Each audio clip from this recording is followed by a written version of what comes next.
E aí pessoal, tudo bem com vocês? Hoje a gente vai fazer uma análise completa do National Retail Props com código de negociação NNN, que basicamente é um REIT da área de retail. E o que é retail? É uma misturada de tudo que é tipo de imóvel do varejo e que paga atualmente um dividend yield de 4,7% em dólar. Então, solta a vinheta, DJ!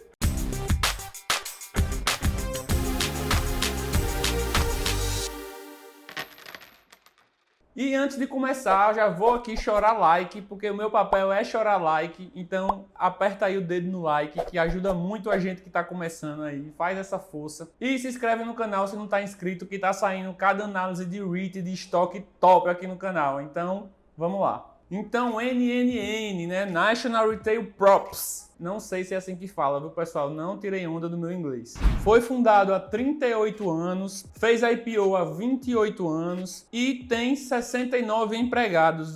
Que REIT safadinho, hein? Tem um valor de mercado de 8,3 bilhões de dólares e é negociado na NYSE, a Bolsa Americana. É sediado em Orlando, nos Estados Unidos, e é um REIT da área de retail. Como eu falei antes, pessoal, retail basicamente é tudo. É uma misturada de vários imóveis, vários pequenos imóveis ali da área de varejo. Como, por exemplo, um mercadinho, uma farmácia, uma lanchonete, enfim, esse tipo de coisa. Mas vamos ver aqui esse setor, quais são os principais REITs, né, da área de retail. O maior de todos é o Realty Income, o WOW, que tem 27% do setor, seguido de todos esses aí, né? O NN está aí na quinta posição, né? O quinto maior do setor, com 9% do market share do setor. Eu atualmente tenho o Realty Income, que é o maior, e tenho também o Story Capital. E recentemente eu assinei na minha carteira o NNN, por isso que eu estou fazendo análise aqui para vocês. Lembrando, pessoal, que tem alguns estudos que mostram os principais critérios, os principais fatores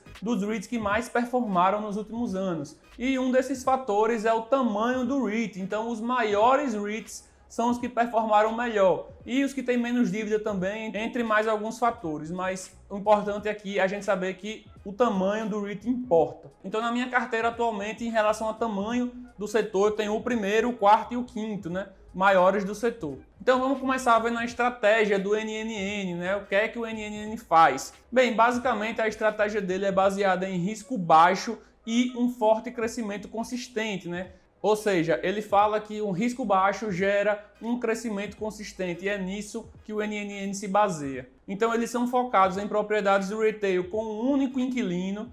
Então, basicamente, como eu falei, uma farmácia, um restaurante, coisas desse tipo. Dessa forma, eles conseguem manter uma alta ocupação e maximizar o valor existente desses ativos. Conseguem manter um portfólio muito diversificado, já que eles têm propriedades de vários setores. Eles utilizam algumas vendas de ativos para gerenciar o risco. Então, eles vendem alguns ativos ali que eles acham mais arriscados para gerenciar esse risco. Por exemplo, se eles tiverem muito ativo no mesmo setor, acredito que eles vão vender, vão fazer esse gerenciamento aí um pouco mais ativo, vendendo alguns ativos para conseguir gerenciar o risco, que é muito bom, muito importante. Eles têm uma estrutura de capital bastante conservadora, então também é um ponto legal, já que quem investe nesse tipo de setor, quem investe em REITs, quer realmente uma parte mais segura, mais estável da carteira. E produzem dividendos seguros e consistentes há 31 anos. Eles têm aumento consecutivo dos dividendos. Então, 31 anos, pessoal. Quase a minha idade, hein? Que tenho 33. Desde que eu nasci que os dividendos deles só crescem. Aí aqui a gente pode ver a ocupação do NNN, que, cara, está em 98%. Vocês têm noção que é manter uma ocupação de 98%? É um número excelente. E aqui eles comparam a ocupação deles com os outros REITs, que estão sempre acima da média de ocupação dos REITs. Então, muito bom. Parabéns aí para o NNN. Excelente gestão. Aqui ele fala um pouquinho sobre a estrutura de capital dele, que é bem conservadora. A gente pode ver aí que só 0,1% da dívida dele tem dado seguro ali, né? Tem oferecido os imóveis como seguro, né? É uma dívida segura, uma dívida que tem bens como garantia, enquanto que 34% do balanço patrimonial deles é o resto da dívida, que não tem garantia nenhuma, então bem tranquilo. E a maior parte da sua estrutura de capital são das ações preferenciais e das ações ordinárias, né, das ações comuns. Então é um balanço patrimonial muito tranquilo, muito conservador. E aqui a gente vê a maturidade das dívidas deles, ou seja, para quando essas dívidas vão vencer. E como a gente pode ver aí, pessoal, tem dívida vencendo até em 2051, tá muito bem distribuída a dívida do NN, então tá muito bem tranquilo de conseguir, né,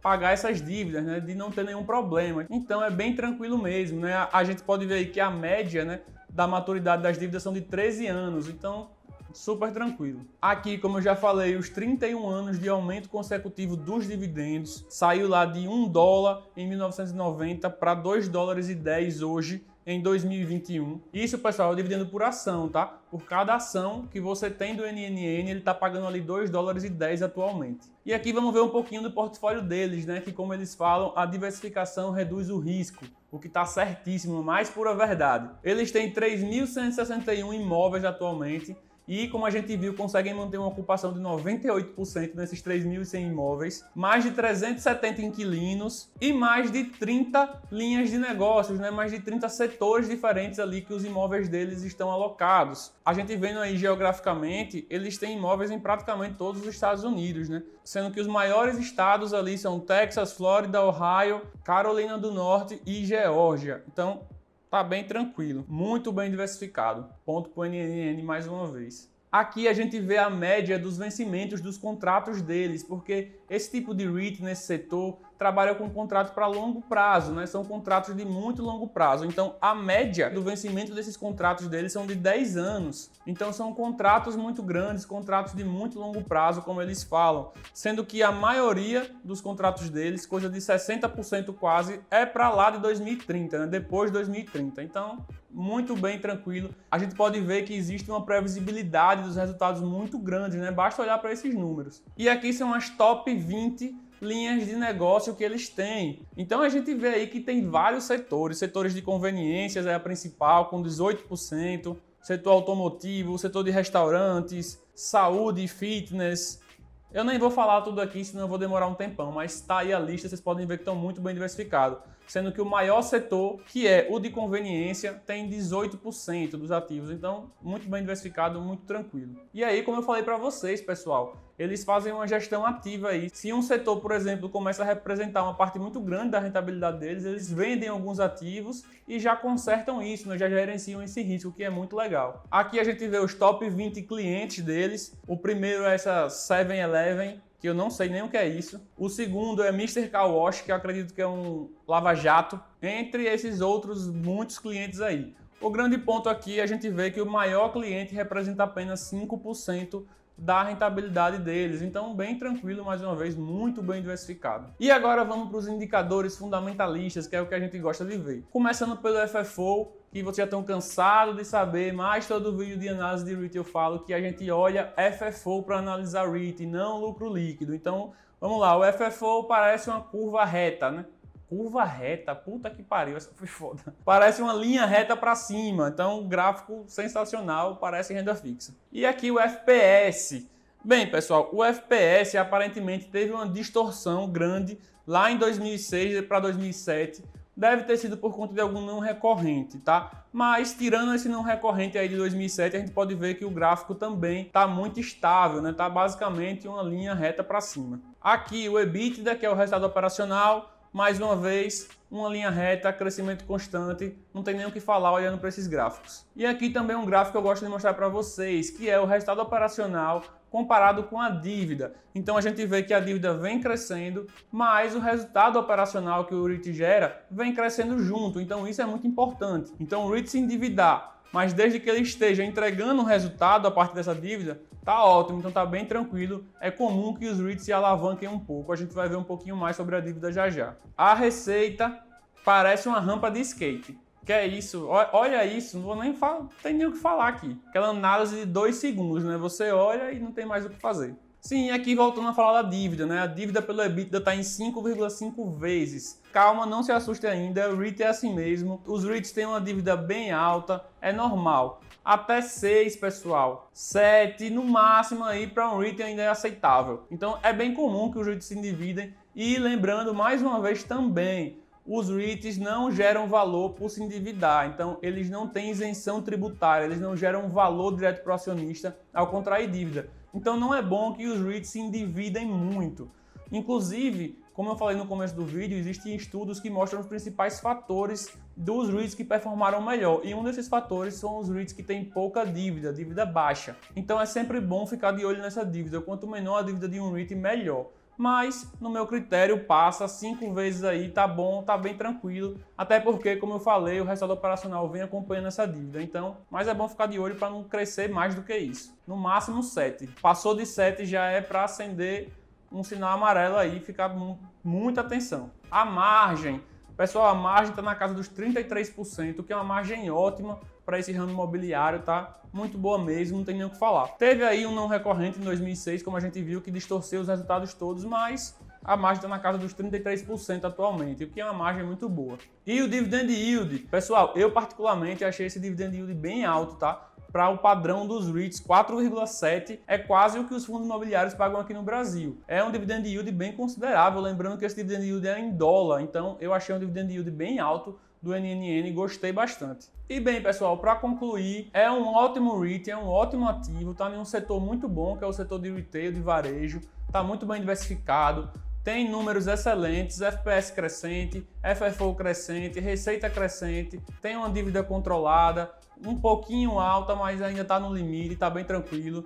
É um excelente ativo, para mim está entre os tops do setor, tanto que foi o terceiro ativo aí do setor que eu adicionei na minha carteira. E lembrando mais uma vez que o objetivo dos REITs na carteira é ser uma parte realmente mais segura, mais estável e gerar renda passiva, né? Eu acredito que é o principal objetivo desse tipo de ativo na carteira. E o NN paga um dividend yield muito bom, é muito conservador, bem tranquilo, tem dividendos crescentes há 31 anos, então, pessoal, não tem nem o que falar. E quanto é que eu tenho na minha carteira hoje do NNN? Eu tô com bem pouquinho, tô com 0,5% da minha carteira global no NNN. Mas, poxa, Natan, um ativo tão bom, você só vai botar 0,5%? Então, pessoal, na verdade eu quero ter 2,5%, 2,4% mais ou menos do NNN em carteira. Só que foi a sobrinha do meu aporte, o que restou ali do aporte desse mês, que eu aportei em outros 2 REITs, então o que sobrou foi pro NNN. Mas eu vou aportar muito mais nele ainda para deixar na porcentagem de risco que eu quero ali na minha carteira. Então ele ainda vai ter um aporte maior, mais significativo. Na minha carteira de REITs ele está com 2,5%, mas eu quero que ele bata ali os 9% pelo menos da minha carteira de REIT.